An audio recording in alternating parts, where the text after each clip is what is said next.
Okay, well, welcome everyone, and I appreciate everyone coming out tonight. Thank you very much. Uh, kind of, oh, let's see if I can adjust that a little bit.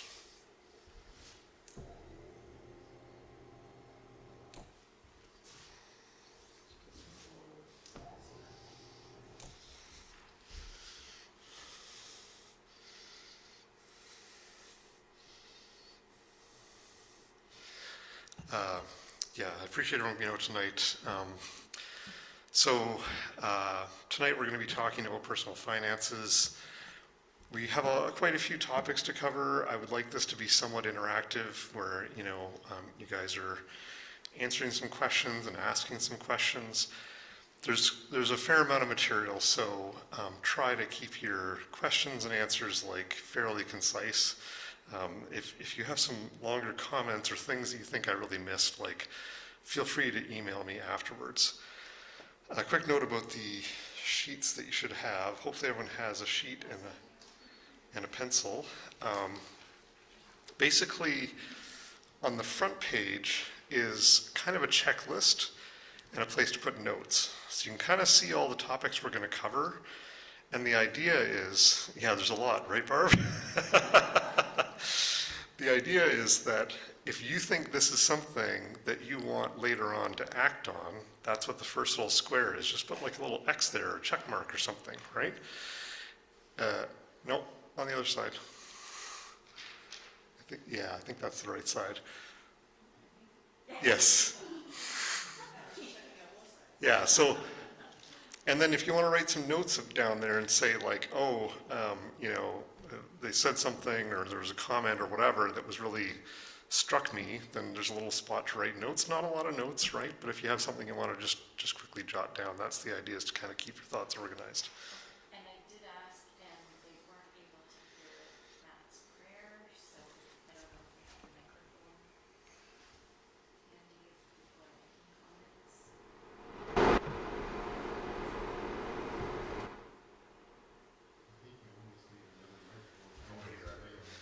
It's okay, because I don't want to mess around with the mics. If you have a comment or a question, I will repeat basically what you said so that people can understand on the phone. I don't think we're going to be able to take audible questions online, but Stacy is monitoring the chat and she is going to relay things that you are answering or questions you have. I can type stuff in. And you can type stuff in as needed. So with that, we're going to get into it. Obviously, we're covering a lot of topics. We're not going to cover anything in a lot of depth, but here we go. Oh my gosh, it's going to be way too small for me. So I really wanted to frame this in terms of agency, okay, and talking about your personal agency. And it's not just, I'm not making that up or trying to somehow tie this into the gospel. It truly is about that. Agency is a gift from God, and it's important that we use it in all aspects of our life, right? And and I know it's too small up there to read, and that's fine. I'll be talking to it. The people on the Zoom actually have the better thing there. What are you doing? Okay.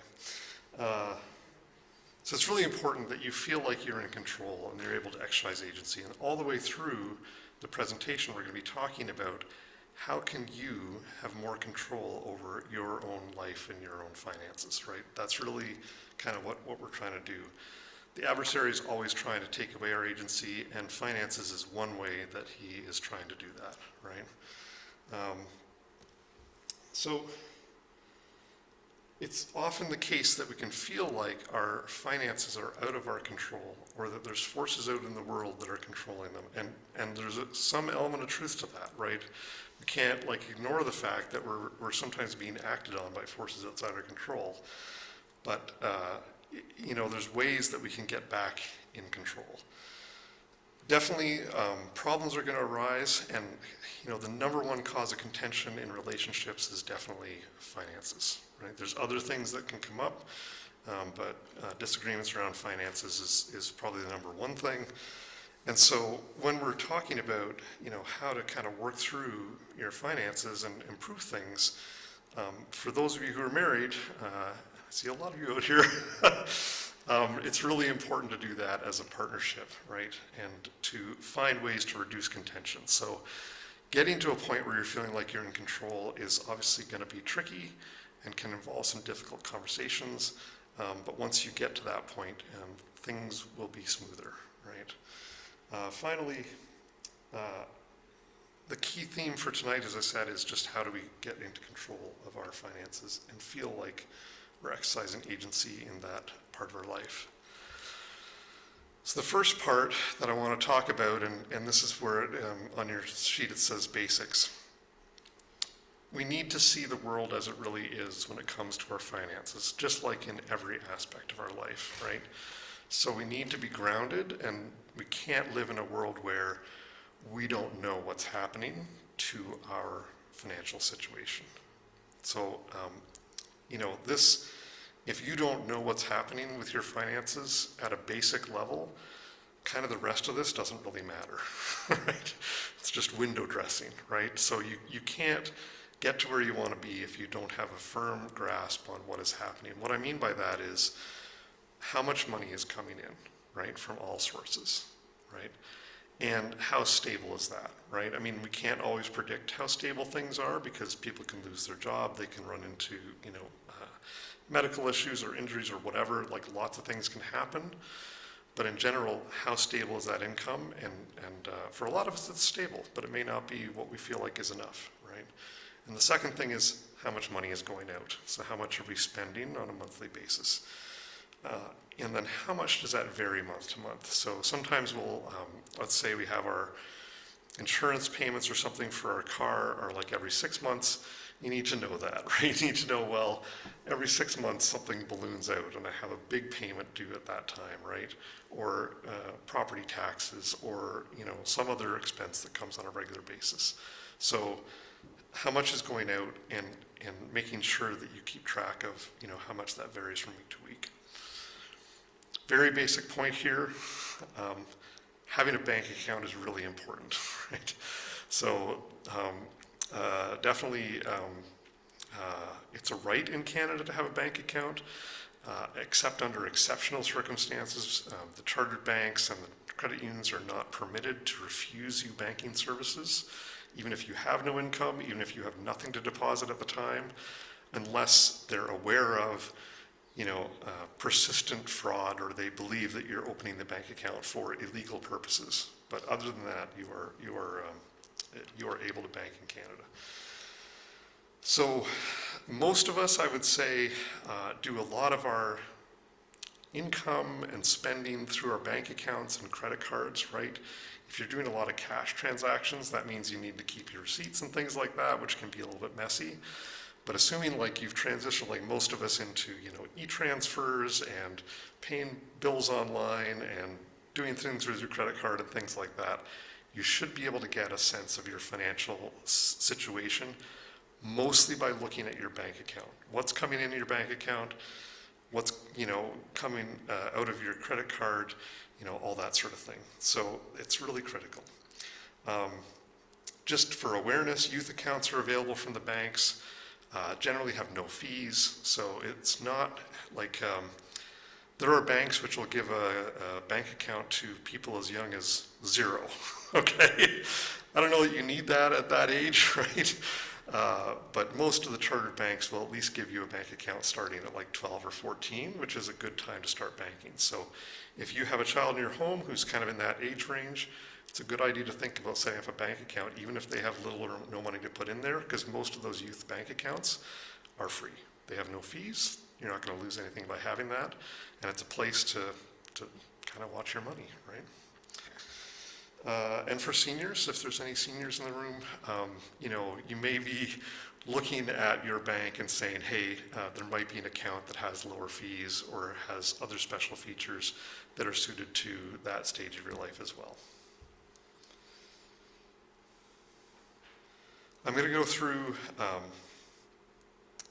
a few different styles for how you can get a handle on what's happening to your finances, right? So this is probably the most important thing to think about, is getting a handle on what's happening, right?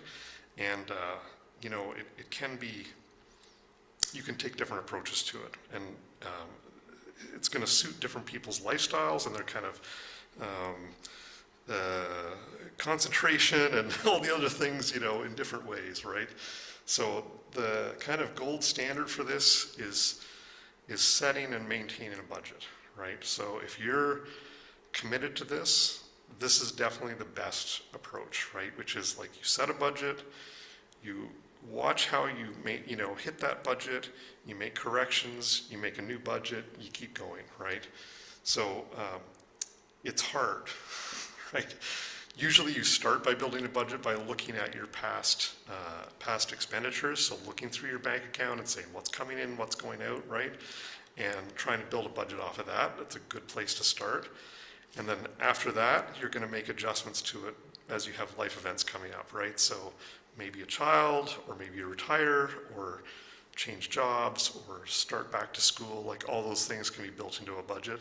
And it's really, great in the sense that it's easy to kind of anticipate changes going forward.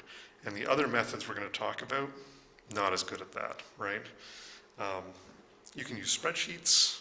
There's apps out there. I've got a link at the very end of the presentation to a free budgeting tool from the federal government that you can use, right? Lots of different places that you can do budgeting. Lots of banks and other financial institutions have budgeting tools you can use, so there's lots of different ways that you can kind of build that budget. It doesn't have to be just on paper, but paper also works. What I would say, though, is budgeting requires a consistent, sustained effort, right? So if that is not you, that is not me, right? If that isn't you, then budgeting is not for you, and it's okay, right? Don't feel like if you are not a budgeting person that you can't get control of your finances. So the second thing, my suggestion is, don't budget, right?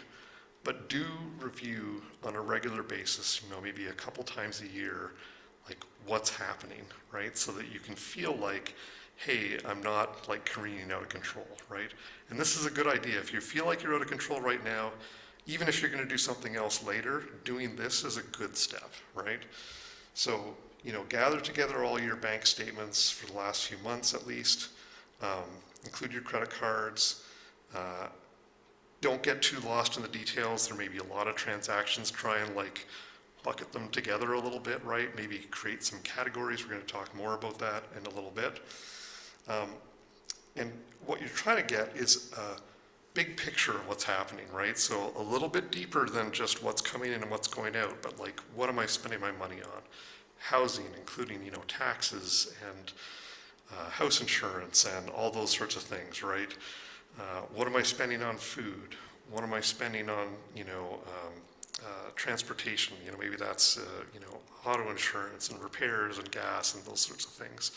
So going in and looking through in detail at your expenses and kind of plotting those out, that you can do that on paper, you can do that on a spreadsheet. There's lots of different ways you can do that. One thing to be aware of is don't double count. So if you're looking at your bank account and there's payments over to your credit card, and then on your credit card, you're adding up the purchases you're making there, right?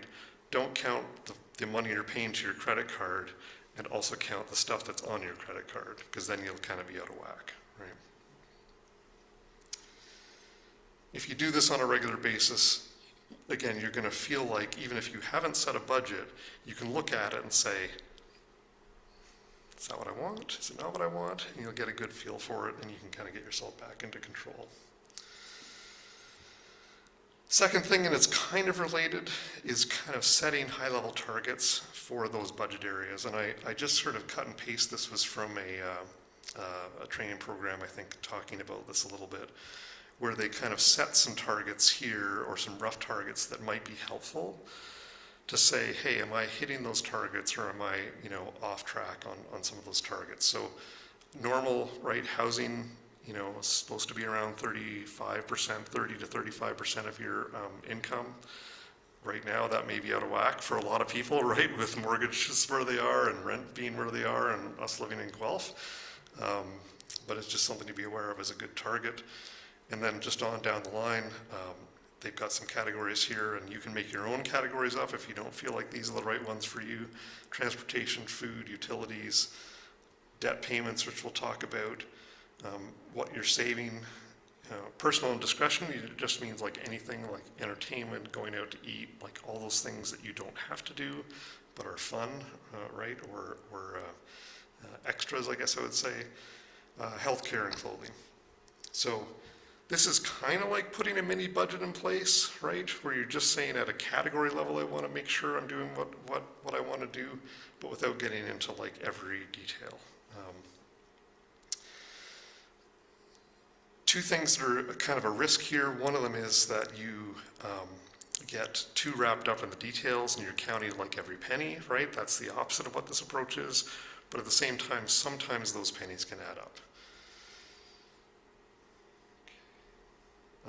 And then the last thing is like, the idea of this then is to say, hey, I've grouped this into categories, and how do I then identify where I'm spending in that category more than I want, right? Not more than I'm telling you to, right? More than I want. So again, getting back to the idea of agency, you need to feel like you're making decisions about where you're spending your money, right? So like if you see, well, you know, between my internet and my cell phone bill and cable, if anyone has cable anymore, I mean we do, but you know, that's how old we are. You know, I'm spending too much on all these telecommunication services, right? Then that's an area to cut back on. If you don't feel like you want to spend that much of your money on that, then you need to make those decisions. And putting it into these categories kind of helps you identify areas where you think like you're a little bit out of whack. And the last kind of technique is more of a hey, I'm really disorganized and impulsive, and I can't do any of those things. Like I don't want to review all my expenses. I don't want to review what my income sources are. I don't want to track things down. I don't want to get out a calculator and do what I want, right? So prioritize spending means, what do you absolutely need to spend money on, right? So you need to like pay your mortgage and pay your auto insurance, and you need to, you know, buy food every week, right? Or whatever it is, right? So figuring out what those absolutely mandatory things are and pay those right after you get your money. So the same day as you get your money from your job or from your pension or whatever it is, just as much as you can, pay that money, right? And you may not be able to arrange all of that on the same day, but a lot of it you can kind of shift around and make that make sense. If you anything that you feel you can't kind of shift around, you can open a second bank account at your bank and say, hey, I'm just going to shift that money automatically into this second bank account, and that's where that mandatory absolute must spend money goes. And then your other bank account is like, hey, don't spend more than is there, but it's whatever, right? Like if you want to, go out for lunch instead of bringing your lunch on some day and you have enough money in your bank account, do it. If you don't have enough money, don't do it, right? So it's just a way of saying like, I've looked after all my absolute must-haves and I've put that in one place and I've drained that out of my income as fast as I can, and then I don't have to worry because what's left over, as long as I don't overspend it, as long as I'm not using my credit card, right, then I can manage my bank balance, is kind of telling me what I'm allowed to spend for the rest of the month.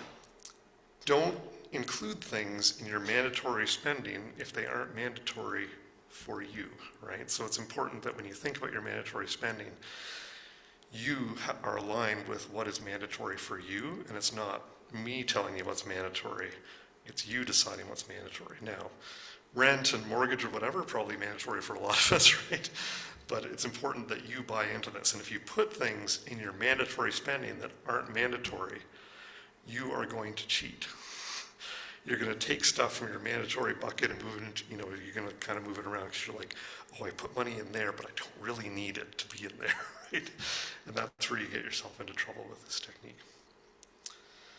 Any thoughts from people on like how, other things that you've seen or problems that you've seen in terms of managing kind of your understanding of where your money's going and that sort of thing?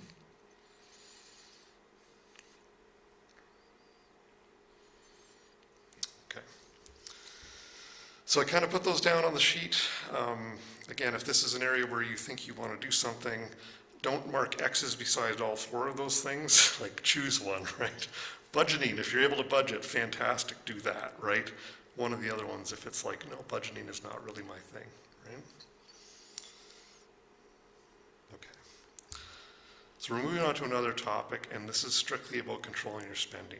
So there's a whole area of thought process if you feel like your income is not sufficient, right? So you may be into a long-term thing where you're like, oh, I need to go back to school and upgrade my skills, or I need to understand how to get a better job, or I need to like leverage some other income sources, whatever those might be, nothing illegal, right? So we're not going to talk about those too much, but keep in mind that most of the time, increasing your income is going to be more of a long-term goal than it is a short-term thing, right? So when we talk about using your agency to control spending, this is something that you can generally do in the short term and the long term.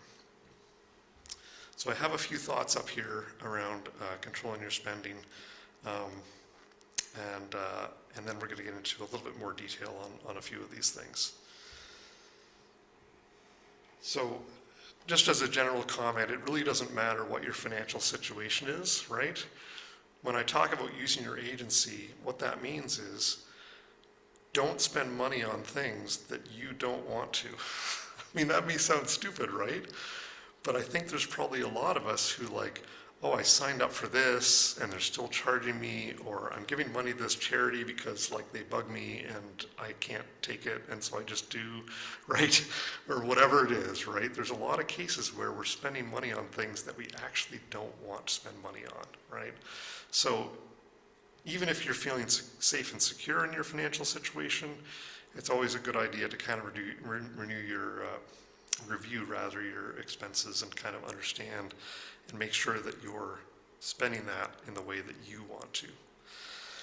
Think about why you're reviewing your spending, right? Because that's going to drive sort of the depth and the clarity that you need to have in your spending. So you may be reviewing your spending just because it's a good practice, right? So you may not be having any financial difficulty, but you just want to kind of say, well, maybe we can touch this up and touch that up and touch that up. Great, right?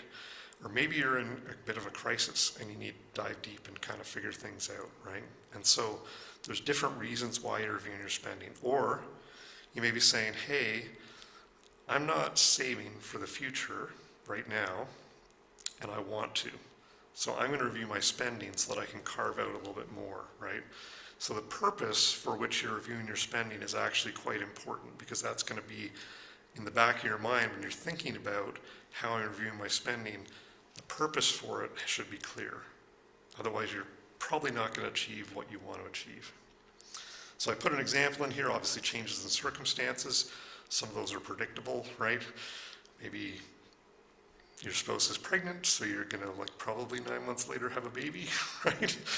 Or it could be that you lost a job, or there's illness, or whatever. So lots of different reasons that you might say, hey, right now is a reason for me to review my spending and take some actions, right? This should always be in partnership with your spouse and to some extent with the rest of your family. It should not be something where you're using this as a contention or a point of contention between the two of you, right? It isn't the wife's job to control spending. It isn't the man's job to control spending. It's a joint shared responsibility, and it's got to be lined up with shared goals that you have, right? So you can't be like, well, Christy wants to invest more and Matt wants to have more fun, right? You guys have to agree on what your goals are, or this is going to be an argument, right? Maybe you have an argument what your goals are first, that's okay, right? Just don't let it, take over your life. And try not to let this cause, anxiety or conflict. So sometimes you can start to get in your head about your finances and you start to spiral, right? So this is hard, right?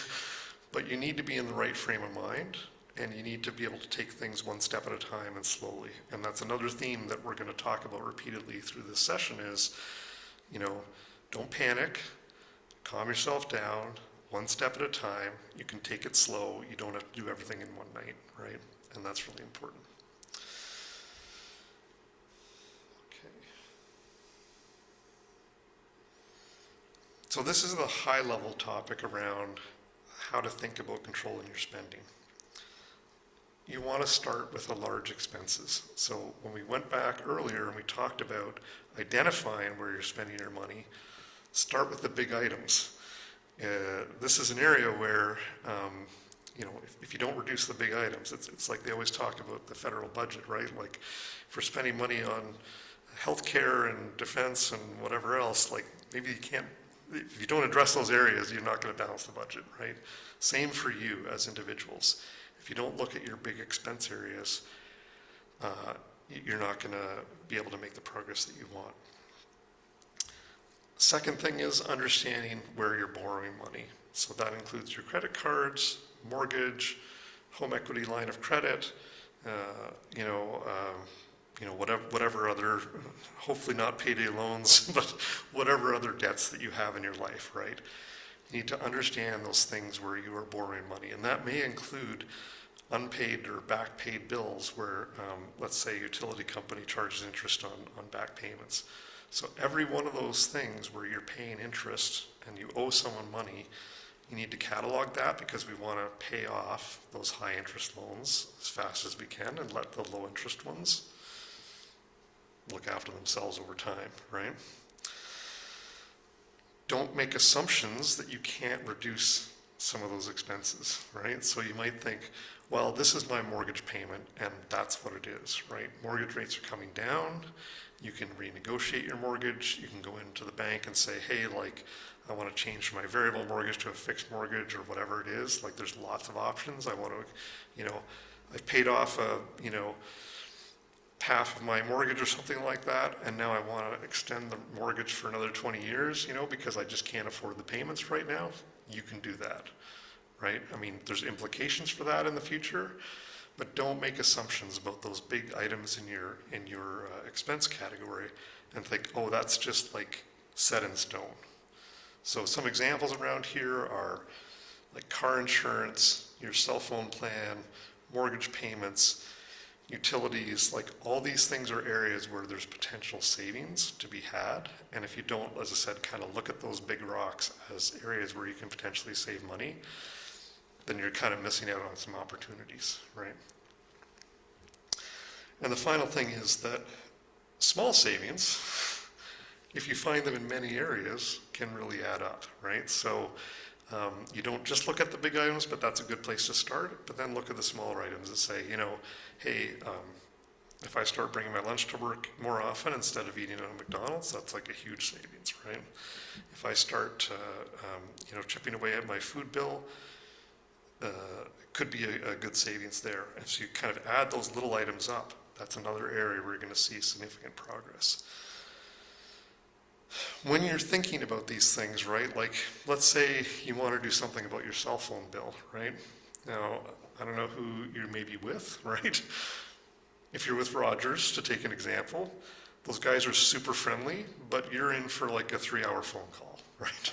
So at the end of it, you might get a lot cheaper phone bill, right? But don't imagine that like you can renegotiate your mortgage and lower your phone bill and reduce your utility bills and do all these things at the same time. Chip away at it. Make a list of the things you want to look into. Hey, I want to call my insurance company. I want to call my bank. I want to, and like space those things out, right? Take them one at a time. Don't give up. Just do one thing at a time. Like I'm going to do this week and this next week and this the next week. And just kind of work through it, right? Any other thoughts at a high level about where you think people could control their spending? We have a question. Yeah. What if your landlord raises your rent above guideline increase and it is more than the government has set as a rate? You have no control of that, but it must be paid. How do you handle this? Right. So make sure you understand what like, in general, those guidelines are not guidelines. In general, they're like mandatory, right?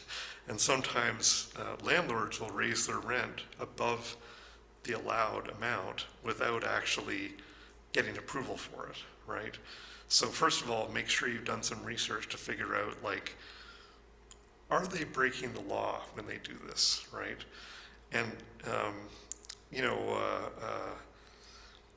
start by like sending them a letter, an email letter. That's how old I am, right?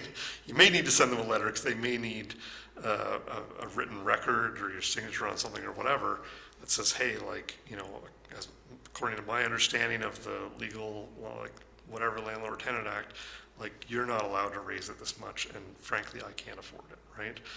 So that would be your starting point, is to kind of send an email, send a letter, something formal that says, like, this is not okay, right? And point out you've been a good tenant, paying your rent regularly too. Right, right.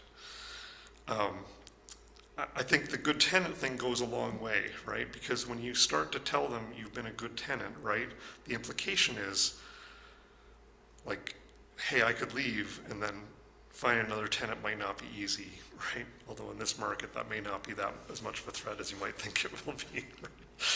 Right? And then, like, the next step is a little bit trickier, right? Because you probably don't have money to spend on a lawyer or whatever, but consult with people that you think have some expertise.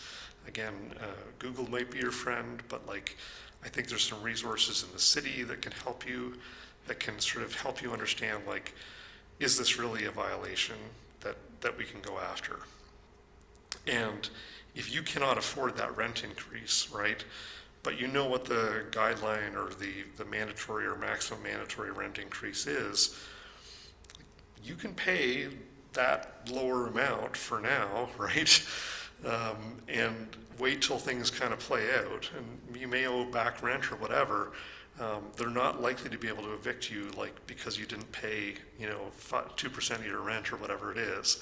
Eviction's a long, drawn-out process, and you know, if in good faith you've paid what you think you have to under the law, it's extremely unlikely that someone's gonna, like, that the courts are gonna find that you're in line for eviction, right? Now they may find, oh, actually, the landlord did file the paperwork and does have this exceptional rent increase, and you were not correct in your assessment, right? I mean, that is a possibility.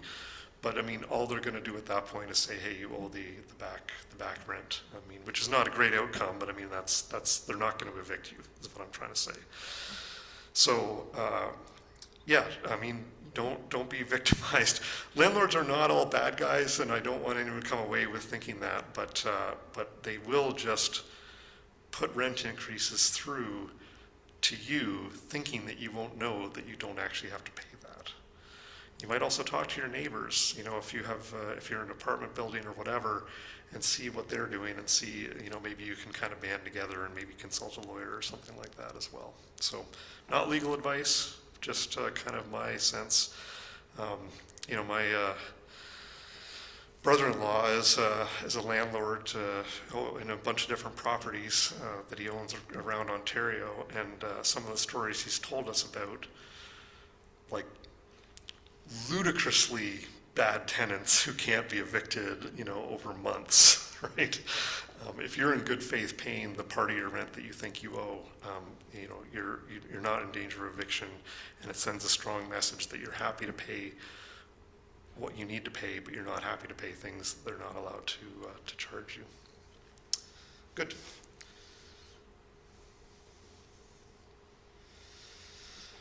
So a funny story about this, I forget who the prophet was. It was an apostle. Like a General authority was talking about saving money. This is when the kids were young and we were watching General general conference together, and he was saying you need to save money every day, every week, right? And so I think it was Nate, he was asking us, like, I don't buy things every week. How can I save money every week?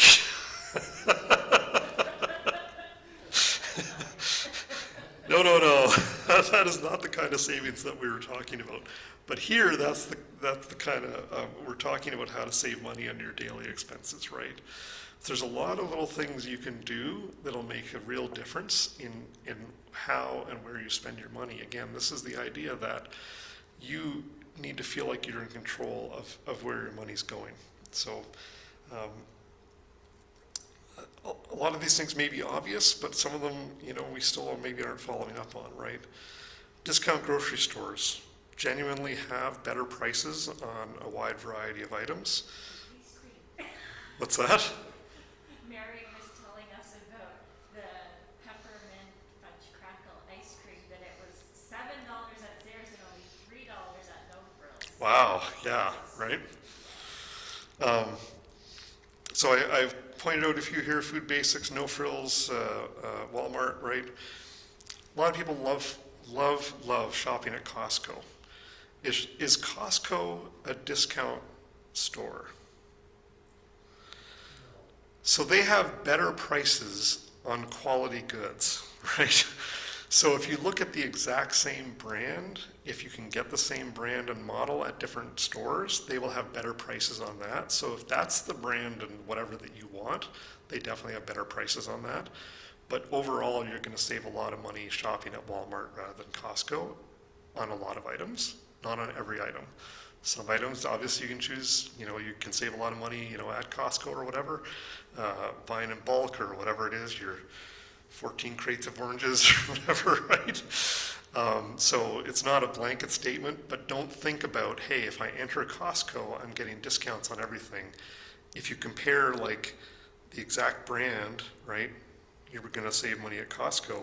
But if you say, all right, well, my Colgate is cheaper at Costco, but if I buy the store brand or something, then it's going to be cheaper at the store, right? So there's lots of savings to be had there. Really important: plan your shopping trips, make a list, check it twice, strike out all the naughty items, right? And try not to buy impulse items if you can avoid it. Oh, thank you so much. I was just going to ask someone to get me a bit of water.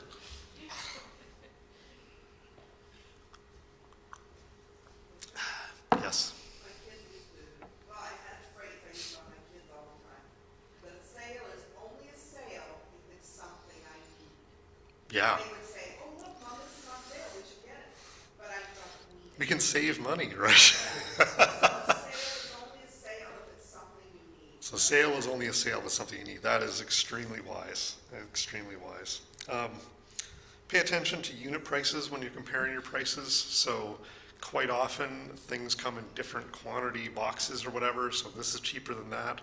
We were just at Food Basics the other day and we were buying Kleenex. Well, we can't buy Kleenex anymore because stupid Kimberly Clark, but and so I was comparing like the store brand, whatever it is, not Compliments, Checkmark or something, I forget what it is there, against Royale, and like it was like 88 sheets versus like 103 sheets or something like this, right? And still cheaper. And so like it's actually a lot cheaper, right? So those unit prices, and it's actually mandatory in Quebec to put unit prices on everything in grocery stores, but in no other provinces. But most of the major stores, right on that little tag in the smallest possible font, bring your reading glasses, it has the unit prices that you can compare item to item and kind of get the best value out of that. You have to be a little bit careful with that because sometimes they're comparing apples to apples, but it's really important. Looking at their weekly flyers is critical. Things are put on sale, and especially meat and other high price items. And in fact, if you kind of follow those, sale items on meat, you might even get a little more variety in what you're eating. Well, we're going to get chicken thighs this week. We get chicken breasts or something, right? And this week, pork's on sale, so we're going to get some pork chops, right? So looking at those flyers every week is really critical because they're putting those flyers out there and they're dropping those prices to get you in there to buy those items and a whole bunch of other items, right? So keep in mind those loss leaders are there to draw you in. Oh, we're going over time. Yeah, okay. Shopping with coupons, also very important. Christy, testify to that. Right? So most of the grocery store apps have built-in coupons that you can kind of review, right? Your so-called junk mail has some hidden gold in it. Those flyers that come every day have valuable coupons in them. And there's a bunch of websites out there and apps, such as I put down a few names here, coupons.com, websaver.ca, save.ca, Red Flag Deals, and so forth. They bring in coupons from a lot of different areas. Any other quick coupon tips? And so don't forget that even when you're checking against your flyers, you can use that flyer in the app. Almost all stores price match. So almost all stores price match. This does not, but almost everyone else does. Yeah, so, yeah, so it's also like, yeah, so go to No Frills and say, oh, someone else has this sale, and they have to match it. Okay, so Food Basics does not price match. No Frills and the other grocery stores will price match, so bring those flyers in. Price match giant tiger flyers. Okay. So go to No Frills with those deals and they will price match against things, or other stores. I'm not shilling for No Frills. They'll be aware that that's not a policy at Food Basics, so that's really important. There's also an app called Flip, you just put in what you're looking for and it'll give you the sale prices. awesome. Beware of quantities on coupons though, they'll get you that way a lot, especially the Walmart Walmart quantities will are sell you always different. different portion size. Then, like, so the toilet paper is a different quantity than toilet paper. Right. But at a different store, So read the fine print on the coupons and look at the package you're buying and make sure those things are matching up, right? So couponing is a skill that I think you grow over time, is that fair to say? And you get burned a few times, but not like badly burned. That's 20 cents. That's right. Oh, and also remember that if their advertised price, that they took it down or whatever, and it comes up at registers wrong, they have to come back up to $10. So either it's free or $10 off whatever the price is.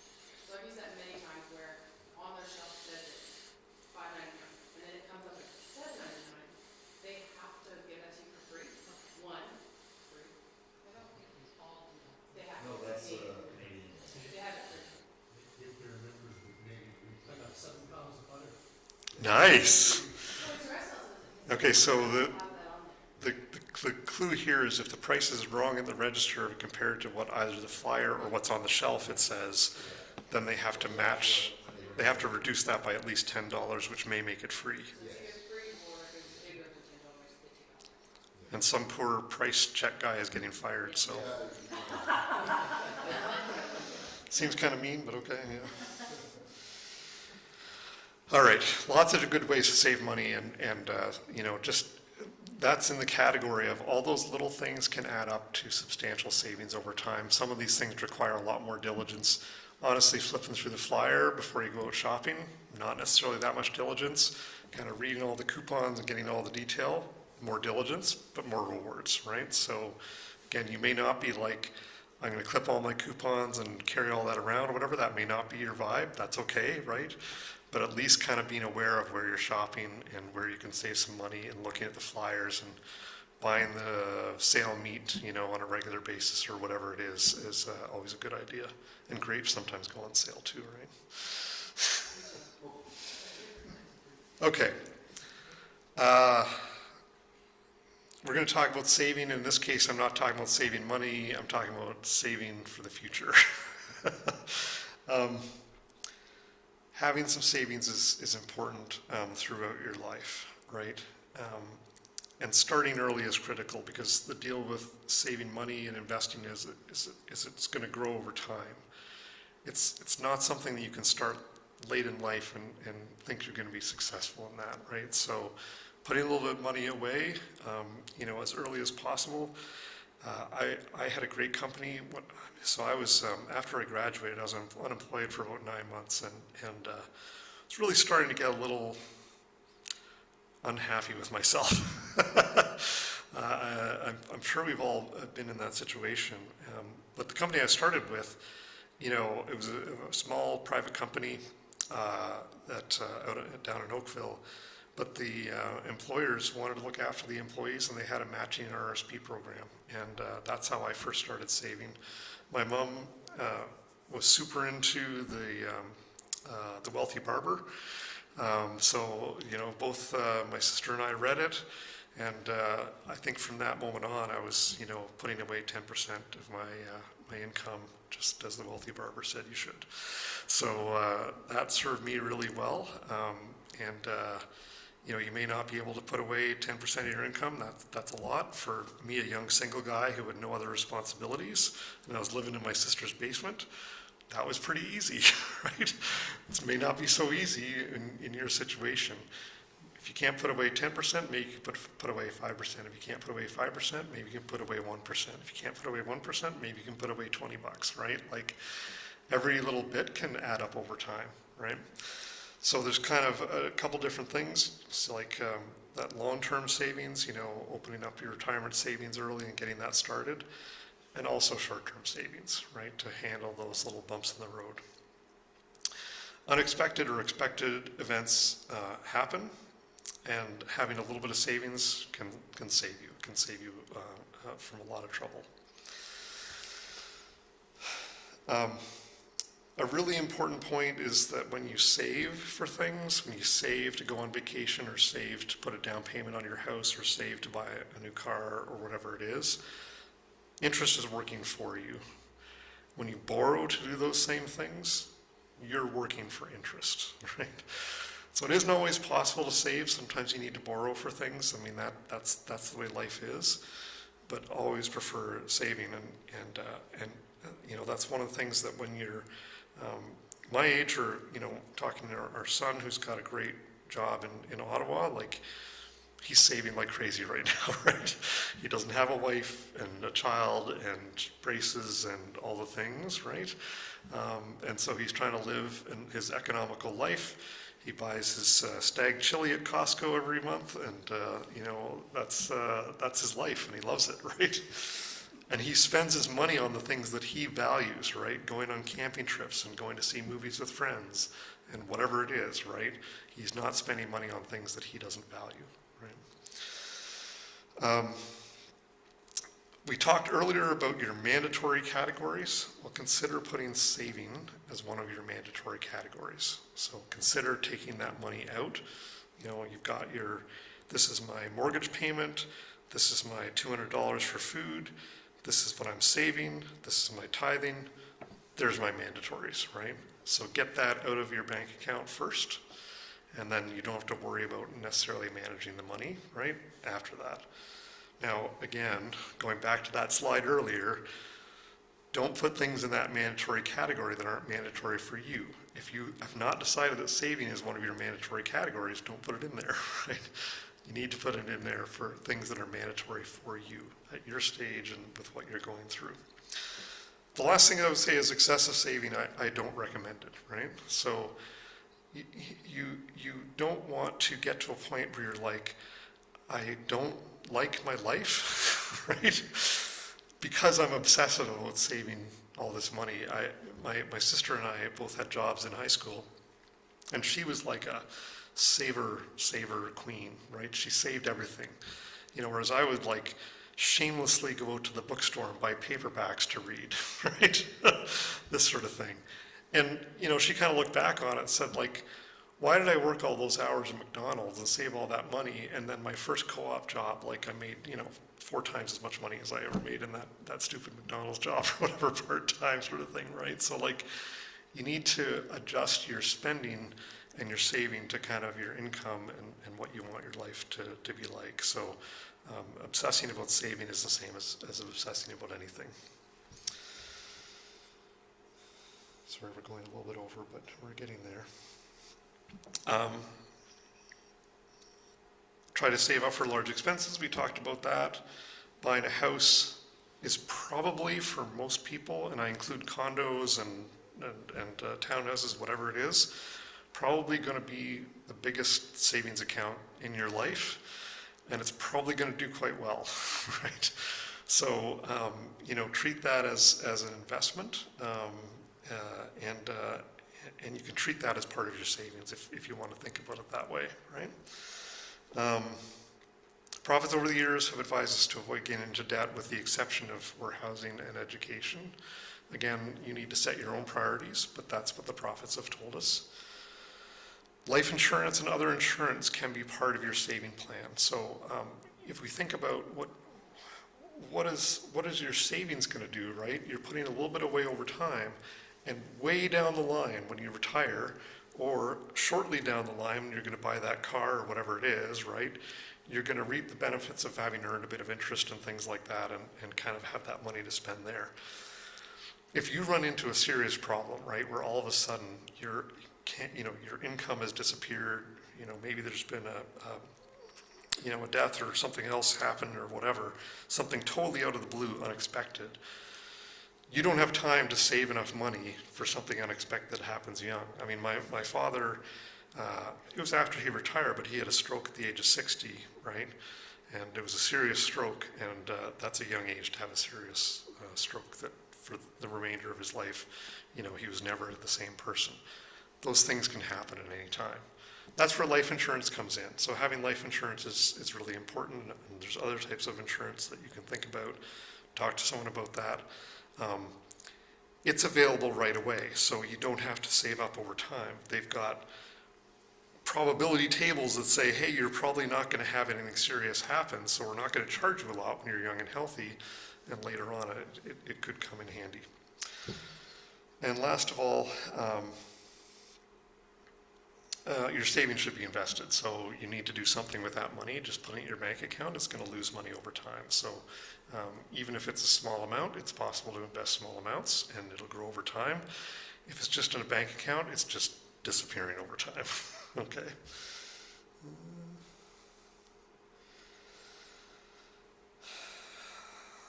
So government, we're going to talk about just at a high level some of the government programs that are available.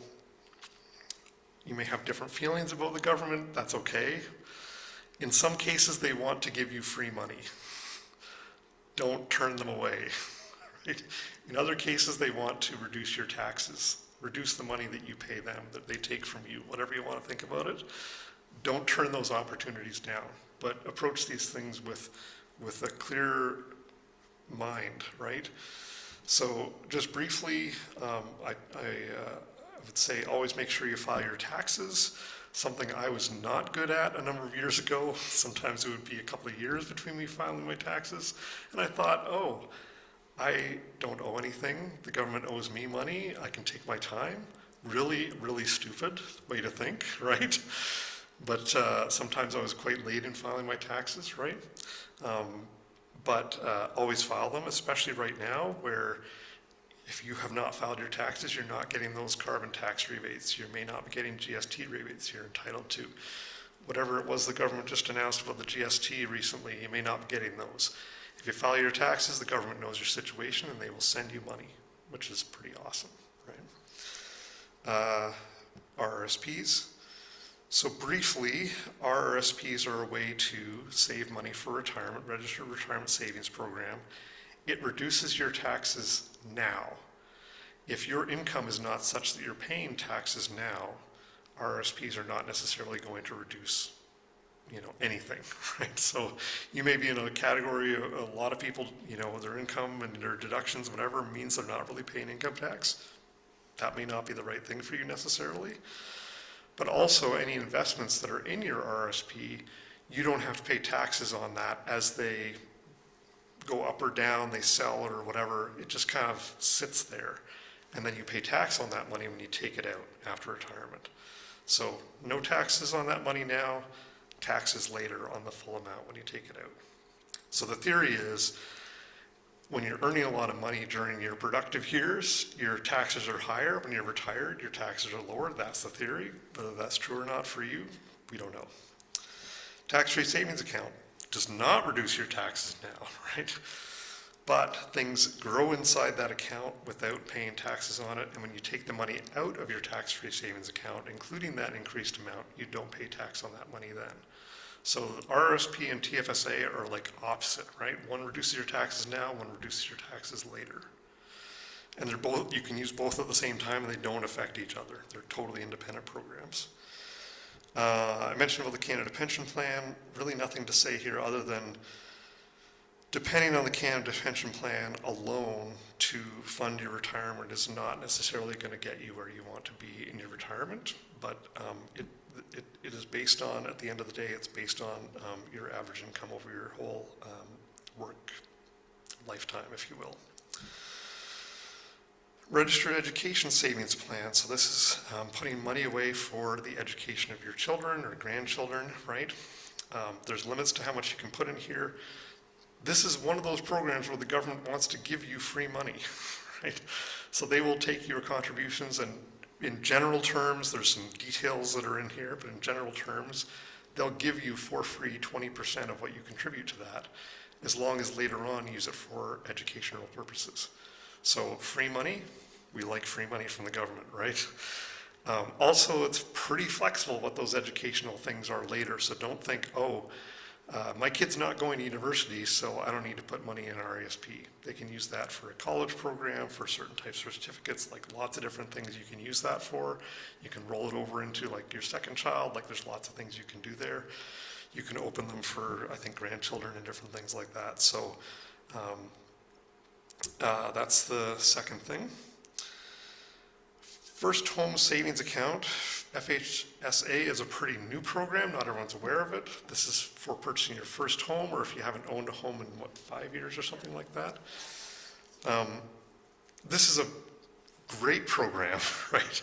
There's a cap on it on how much you can put in there, but you save on taxes now, and when you take the money out, you don't pay taxes on it then either. So it's like the combination of the RSP and the TFSA, where you save money on your income taxes now, and you also don't pay tax on that money later, unlike an RSP. So it's quite limited in what you can put in there.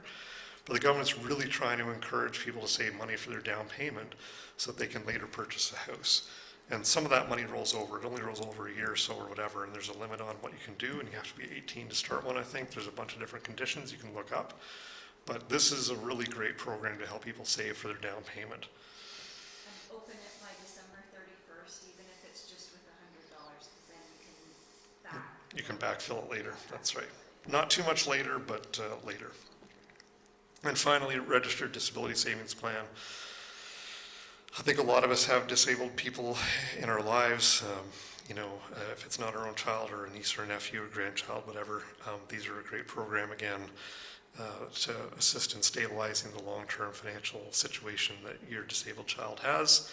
There's a lot of conditions on it around the disability and so forth, but there's a big matching program that the government has in place there, where under certain conditions they can even match up to 300% of your contributions in some circumstances. So it's a program the government's put in place to kind of help with long-term financial stability for disabled people. There's probably other programs out there that I'm not mentioning, right? But, the government takes a lot from us in taxes. We need to find those areas where we can take money from them. And all these areas, at least in my mind, are worthy things, right? Encouraging people to get an education, trying to help them to buy their first home, helping people retire, and the tax-free savings account can be used even for short-term things. You can flow money in and out of there pretty easily. So, and any money you take out of that savings account, you can put it back in the next year. So it just accumulates over your lifetime, and it's pretty awesome. Super important topic. Wills. Please have a will, right? It is not hard anymore, and it's not expensive anymore. So if you're a teenager, you probably don't need a will, right? If you're not a teenager anymore and you have any kind of dependents or anyone that you think you want to help out, if in the case of your death, you need to get a will going. It just simplifies so many things in the event of your passing, and there's no reason not to have it. If you have super complicated finances, you probably want to see a lawyer. If you want to have some crazy thing, it probably doesn't apply to many people here. However, there's other avenues which cost little or no money. So will kits are available at Staples. I think I saw for like $25. And if you follow the instructions and fill that out, you have a will, legal and binding. You can handwrite your whole will, holographic will. I don't recommend that because you're more prone to mistakes, but it's 100% valid and costs you zero, right? There's also online will companies out there, willful.ca and some other ones. Again, they will walk you through setting up your will, taking an inventory of your whatever property and whatever. Super easy to put a will in place there, and they're, again, like, not super cheap, but they're sort of in that intermediate ground between the will kit. They're definitely more expensive than the write your own will. Between a will kit and a lawyer, they're way cheaper than a lawyer, a little more expensive than a will kit. With willful, they will allow you to go back in and update it, so as things change. And that's a really good point as well. When your circumstances change, take an opportunity to review your will and update it as needed. So, whatever those circumstances are, child, retirement, your kids becoming adults, like any of those things might change how you feel about how you want your money to be transferred. Powers of attorney. Again, another super important topic. I can't tell you, like I mentioned about my father having this stroke at the age of 60, again, for a pretty young age, and very shocking for our family. She had to do all sorts of things that she never knew she would have to do. And they did not have a power of attorney in place at the time, and it was a gigantic hassle. You can set up a power of attorney for property and for, I think it's called personal care, for free. There's a link in the website. You can just fill out a form that the government has made available. Ontario government in this case has made available, and you can have your power of attorney set up. You need some witnesses. I mean, there's all sorts of things you need to do, right? Obviously, the power of attorney, whether that's for your personal care or for your property, it needs to be someone that you trust, right? So that's the one sort of caveat, because they will have control over things that you would not want someone who you don't trust to have control over, right? So it can be your spouse, it can be another family member, it can be a longtime friend. It just has to be someone that you trust, right? Again, it's not always something we want to think about, that something unexpected is going to happen, but setting up those powers of attorney ahead of time, just like you might think that as a spouse, you would have rights to do lots of things with like your spouse's accounts and whatever, and you don't. So if you don't have those in place, then it can be a gigantic hassle to do anything that involves something where they're not able to do that thing.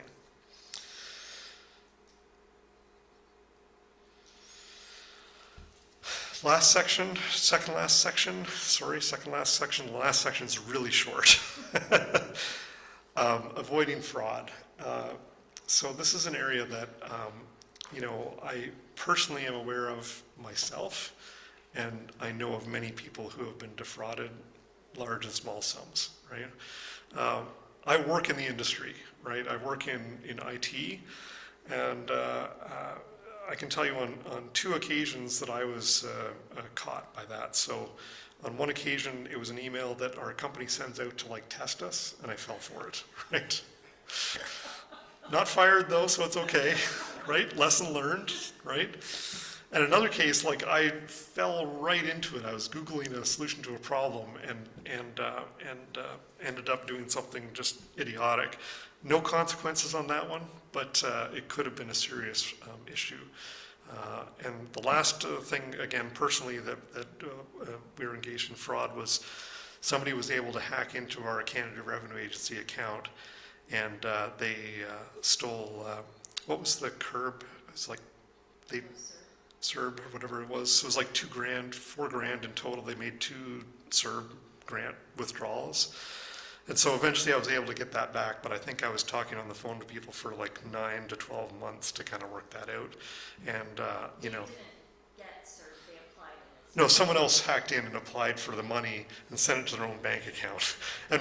And they set up their bank account in my CRA account, so my tax return would have gone to them too if I hadn't figured that out. so you know, I mean, like I say, I'm in the industry and I was fooled. So don't feel like, first of all, that you can't be fooled. And second of all, don't be embarrassed if this happens to you, because it can happen to anyone. I mean, maybe you think I'm particularly gullible, but I don't like to think that. Scams and fraud, they are working on our emotions, right? So the way they kind of get to us is by exploiting our fears, our greed. They want to go after a sense of urgency, right? They may be impersonating someone we think that they love. There's these scams where people make phone calls like, oh, I'm in jail and I'm your granddaughter, whatever, right? All these different things are working on our emotions. Whenever you're making financial decisions, make sure you're making them in a calm and decisive way, right? Don't let your emotions take over. Always ask questions. Don't respond to people making things seem urgent. If there's, let's say, a real investment opportunity out there, it is not something that needs to happen in the next 15 minutes or it's gone. That is not a real investment opportunity. That is a scam, right? So just be aware of, they're trying to work on your emotions. They are extremely clever and they're changing their techniques all the time, right? Things that sound or seem too good to be true are often false, right? So we all hear about, Bitcoin going to the moon, or GameStop stock, meme stocks or whatever, right? A lot of people are getting burned on these things, and a few people are making money off of people that are like us, right?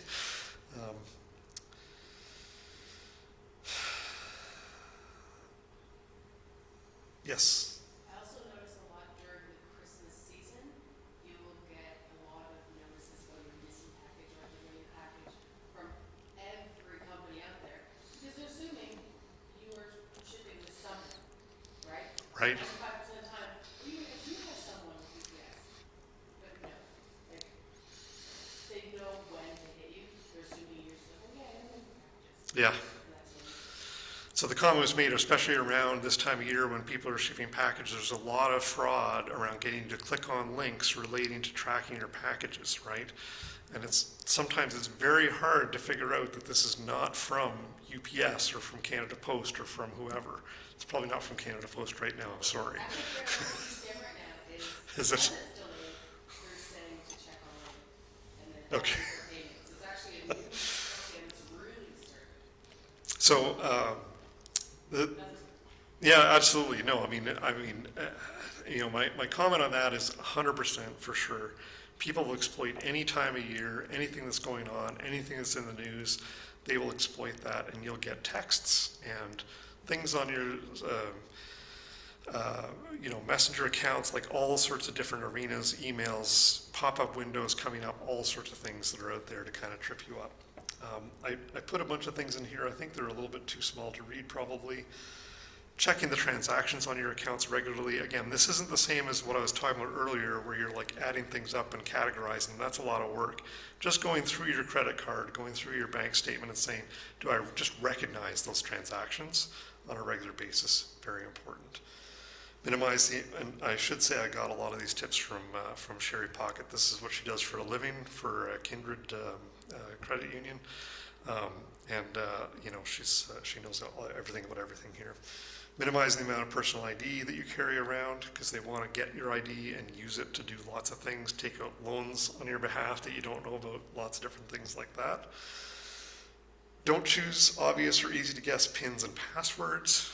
Don't reuse those passwords on your critical accounts. Now, I do have a password that I reuse on like my garbage accounts. I probably shouldn't, but my critical accounts, I use a password manager. So that's another tip here is look at a password manager. Maybe it's built into Chrome, great.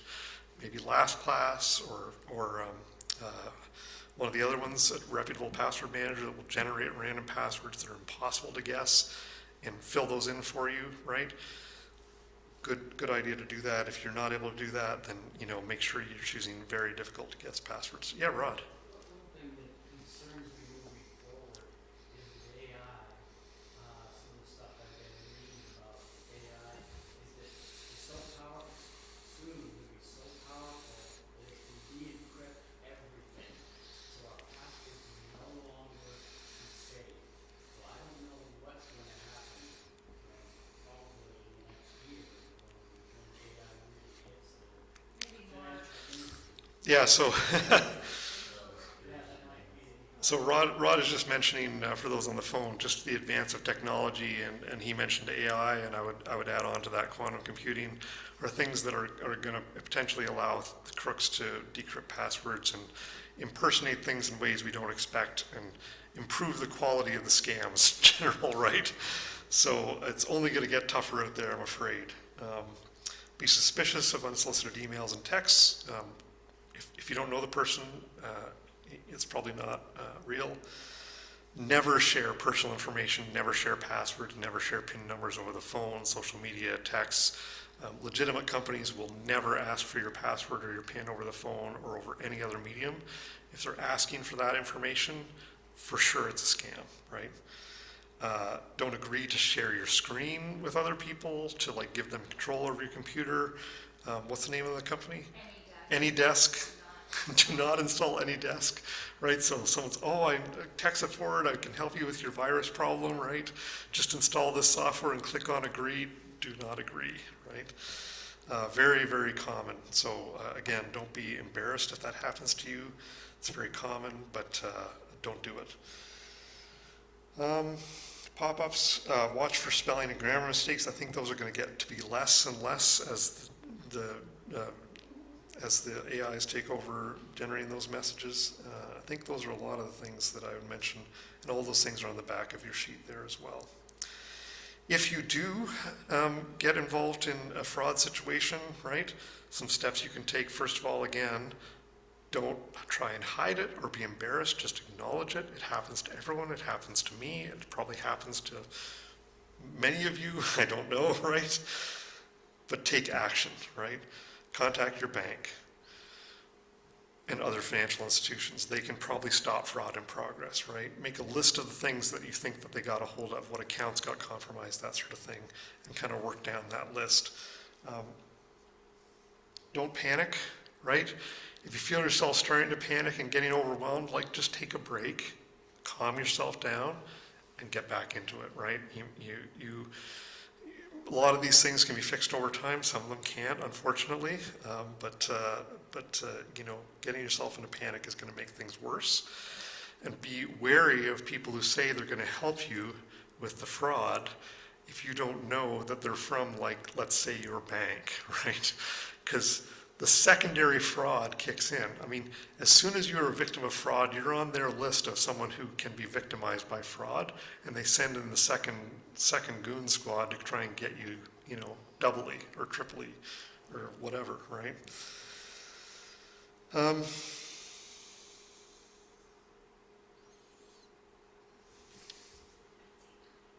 Oh yeah, sorry, we're going way over. I apologize. We're almost done. I swear we're almost done. So report it to the authorities. You may think, local police can't help me, but reporting it helps, right? Report that. It goes on a list. Even if they can't recover your money, they can help people in the future, and it all adds up. Talk to the government agencies that you might be involved with. Talk to people that you trust or institutions you trust and see if they can help you. So lots of different things you can do, and in some cases you can get some or all of your money back out of that. Short thing on investing, I'm not going to go over this too much. We talked a little bit about the programs out there. Avoid what I'm calling hot tips with limited research, right?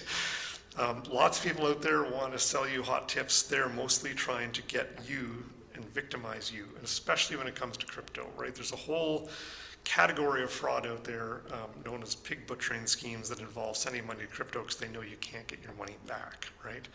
So avoiding that whole thing, people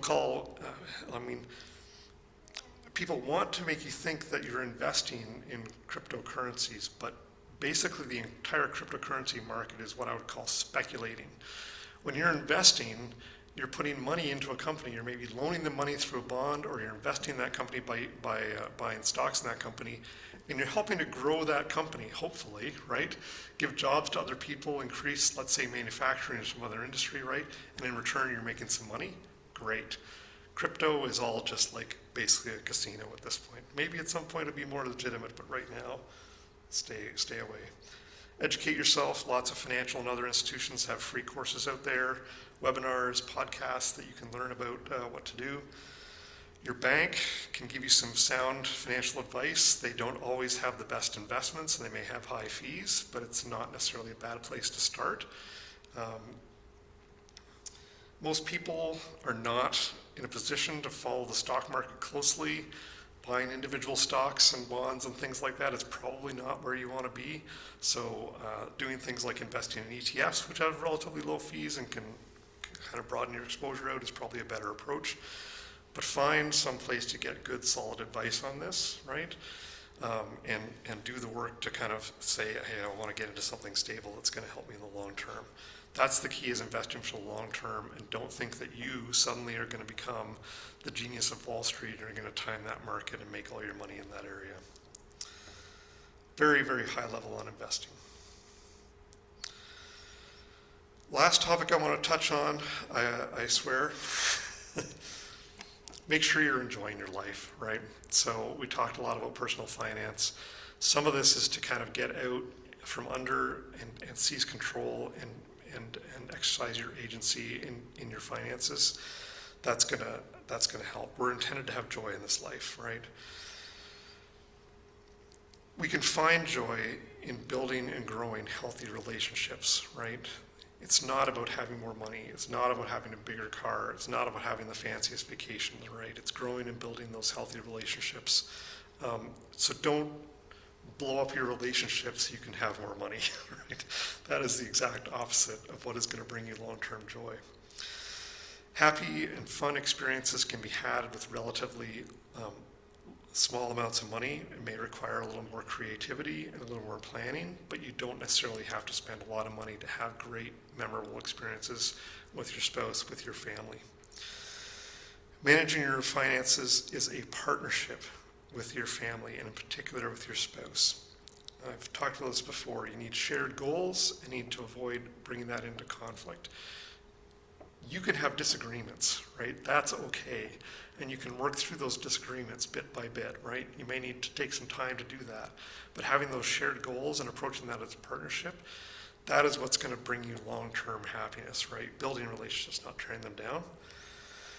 And saving for bigger expenses can build excitement about those things. So if you're like, hey, I want to take a vacation next year, I'm going to save, my $100 a month or something like that, and then I'm going to go on a bigger vacation at the end of next year, you can anticipate having that experience, and that can kind of build that excitement. The other way around, as I said, you're working for interest instead of interest working for you. Last page is just a bunch of links and resources. Those are on the back of your sheets that you have with you. I will be sending this presentation out. Lots of tools and more depth that you can get into. I hope this has been productive for people. I will be sending out the handout that I had via email, and all the resources and links are as part of that, and making this available in the future. Any last thoughts or questions or comments?